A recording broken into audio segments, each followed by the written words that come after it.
lu kelas 12 SMA atau SMK yang mau persiapan buat PTN, atau ambivers yang rela gap year demi kampus idaman. Dulu gue juga ada di posisi itu sih, dan gue juga bingung gimana sih cara belajar yang oke gitu ya, dan mungkin mindset yang oke. Dan di sini berdasarkan pengalaman gue bakal sharing yang menurut gue cara yang efektif gitu ya, yang mungkin ada yang bisa diambil manfaatnya bagi teman-teman. Dan ini benar-benar berdasarkan pengalaman gue, jadi tonton terus sampai akhir ya. Pramana Sidik YouTube channel. Teo.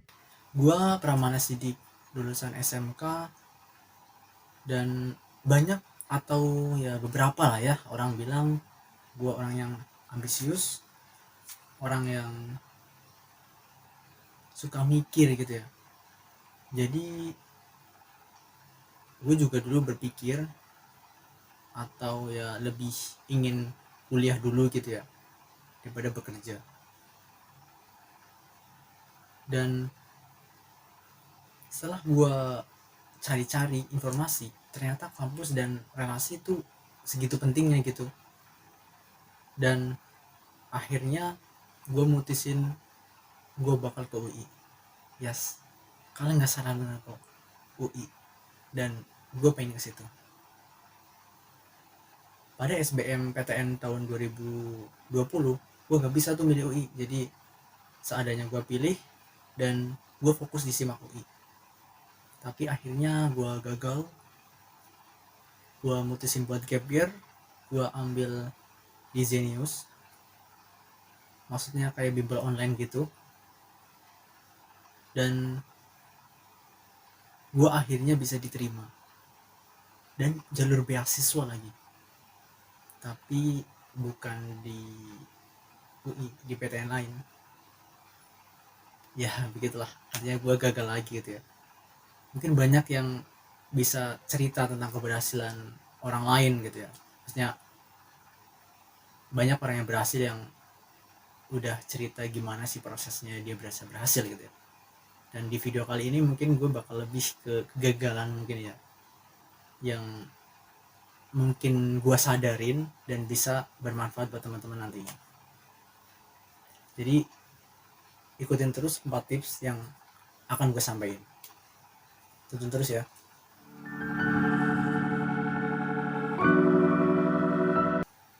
Buat target, kenali atau rencanakan kira-kira apa sih masalah yang mungkin muncul, dan buat cara atau model penyelesaiannya. Gue pernah baca buku Get Smart karya Brian Tracy. Ada kata-kata di buku tersebut yang mengatakan kalau orang sukses itu dia berpandangan ke depan. Artinya dia buat target dulu nih, apa yang ingin dia capai. Jadi saran dari gue, kalau bisa lu buat target dulu deh, PTN dan jurusan apa yang ingin lu kejar, dan kalau bisa itu sedetail mungkin. Jadi lebih tergambarkan gitu di pikiran lu agar bisa berjuang semaksimal mungkin. Dan menurut gue itu lebih efektif. Kenapa? Karena jika kita sudah tentukan target di awal, kita tinggal berfokus pada prosesnya. Kita ikutin proses-proses yang akan kita jalani gitu. Lalu untuk permasalahan yang mungkin muncul, dan itu pasti akan ada, buatlah model yang ketika kita dihadapkan suatu permasalahan secara berganti-ganti hari gitu ya, itu kita bisa mengatasinya dengan cepat tanpa kita berpikir terlalu lama gitu. Misalnya nih, masalah gue tuh kadang apa ya, jenuh, malas belajar gitu ya. Langkah atau model yang gue buat, intinya setelah gue jenuh belajar, gue bakal langsung tidur. Gue istirahat paling gak 20-30 menit nggak apa-apa gitu ya. Dan setelah gue bangun, otak gue itu ya lebih refresh gitu ya, lebih ringan lagi, dan bisa digeber lagi buat belajar gitu. Jadi permasalahan setiap orang berbeda-beda, buat model belajar kalian atau model penyelesaian masalah kalian masing-masing, dan setiap kali ada permasalahan tersebut kalian bisa menerapkannya, jadi akan lebih efektif. Dan tentunya ya nikmatin proses belajarnya.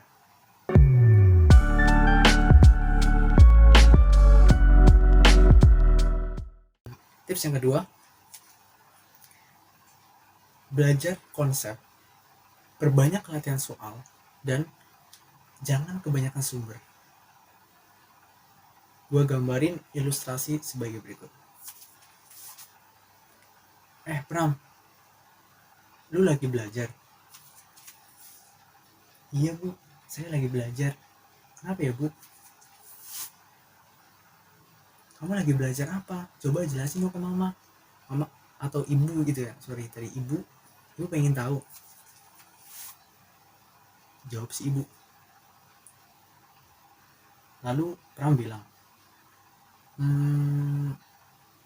jadi saya belajar apa ya? Aduh. Nah, itu guys, salahnya tuh di situ. Kenapa? Karena kita tidak paham ke konsep. Kalau kita udah tahu konsep dasarnya, kita akan, atau jalan pikiran kita itu akan lebih runut. Karena soal di SBMPTN beberapa tahun belakang itu lebih ke analisis. Jadi ketika kita sudah menguasai konsepnya, kita, jalan pikiran kita sudah sesuai dengan alur yang memang materi itu alurnya seperti itu gitu ya, itu akan lebih mudah untuk kita menyelesaikan persoalan tersebut. Oke? Dan setelah kita tahu konsepnya, tinggal perbanyak latihan soal sampai manajemen waktu kita baik, sampai kita tidak perlu melihat pembahasan tersebut. Oke? Dan itu dilaksanakan hanya beberapa forum aja gitu. Maksudnya bukan forum sih, lebih tepatnya ke mungkin sumber gitu ya. Jadi sumbernya tuh 1 atau 2 aja lah, jangan kebanyakan. Kenapa? Karena fokus pada kualitas, jangan kuantitasnya. Kayak gue dulu tuh salahnya di situ. Jadi gue beli buku, beli segala macem, yang sebenarnya itu suatu pembohongan diri. Kenapa? Karena kita nggak belajar, malah kita sibuk. Sibuk apa? Cuma nyari buku, dan akhirnya kita mikirin juga, kok saya udah beli buku nggak dikerjain ya soalnya gitu. Jadi stop banyak sumber, kita fokus aja dulu yang kita punya, baru kita cari sumber lain, begitu.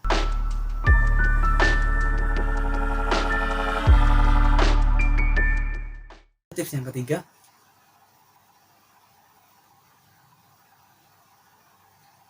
apa ya sih? Tips yang ketiga, fokus pada apa yang bisa kita kendalikan.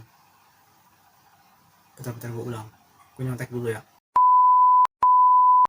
Fokus pada apa yang bisa kita kendalikan. Maksudnya itu gimana?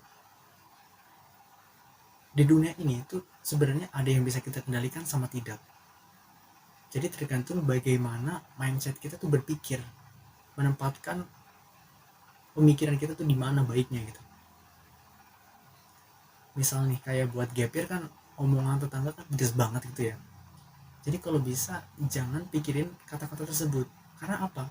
Apapun yang tetangga atau ibu-ibu arisan atau apapun itulah yang mereka bilang atau yang mereka lakukan, itu di luar kendali kita semuanya. Mau bagaimanapun kita berargumen lah, ngeles lah, apalah, udah terima aja gitu. Apapun yang mereka katakan, oke, terima, selesai. Jadi nggak usah ambil pusing, karena itu bukan kendali kita. Kita fokus pada belajar dan buktikan kalau mau, kalau bisa gitu ya. Fokusnya di situ. Lalu untuk masalah keberuntungan, menurut filsafat Stoik, kalau keberuntungan itu ketika persiapan bertemu dengan kesempatan yang ada. Jadi fokus aja pada persiapan, dan ketika ada suatu pendaftaran SBMPTN dan kita akan tes, kita buktikan persiapannya. Jadi persiapan sudah matang, kita hajar di sini, dan hasilnya itu akan membawa keberuntungan yang ya kalau dipikir ya itu akan lebih besar gitu keberuntungannya, begitu. Meskipun pada akhirnya itu juga di luar kendali kita, jadi kita hanya fokus pada proses dan hanya berdoa, begitu.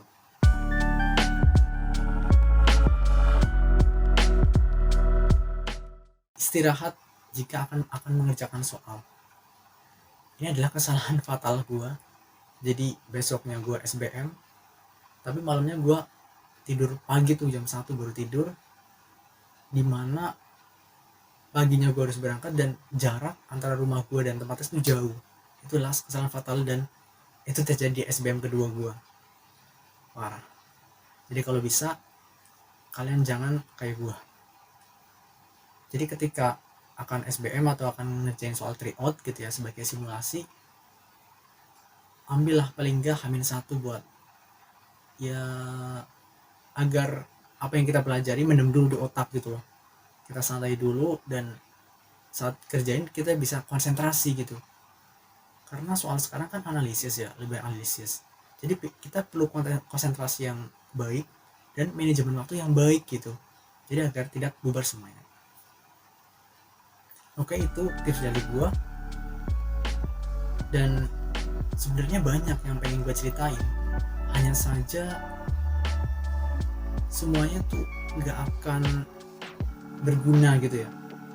Sebenarnya tuh bukan banyak video atau mungkin motivasi atau apa inspirasi yang kalian dapat itu, tapi ada nggak perubahan yang bisa kalian ambil gitu loh. Jadi setelah nonton video ini, gue harap gue udah ngeringkes dengan 4 poin yang menurut gue bisa ya dipahami gitu ya. Jadi dengan 4 tips tadi, kalian pikirin dulu, kalian buat perubahan, dan setelah itu kalian ubah nih habit yang masih kurang menjadi yang lebih baik gitu loh. Baru itu gue sebut sebagai produktif gitu loh. Jadi ada perubahan yang bisa kalian dapat setelah menonton video begitu.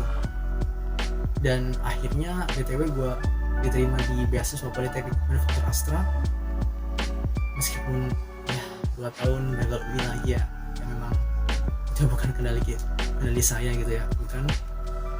Dan ini video pertama gue, apabila gue sadar masih banyak salahnya gitu ya, apabila kalian juga, gue minta maaf tadi ya.